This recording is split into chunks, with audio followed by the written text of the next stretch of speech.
Homestay থেকে প্রায় অনেকটা রাস্তা হেঁটে আসার পর শেষ পর্যন্ত দেখা পেলাম ঘুমের ওল্ড মনাস্ট্রির। এই মনাস্ট্রির আরেকটি নাম হলো ইগাচিওলিং মনাস্ট্রি। ঘুম শহরের অন্যতম জনপ্রিয় মনাস্ট্রির মধ্যে রয়েছে এটি। আমরা যখন এখানে পৌঁছালাম তখন আমরা ছাড়া আর কাউকেই সেভাবে এখানে চোখে পড়ছিল না।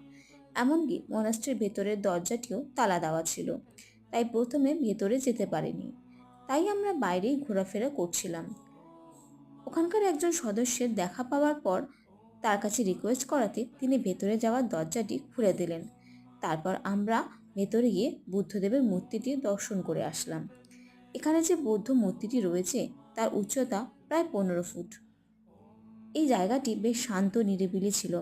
বেশ একটা মনোরম পরিবেশ এখানে বিরাজ করছিল।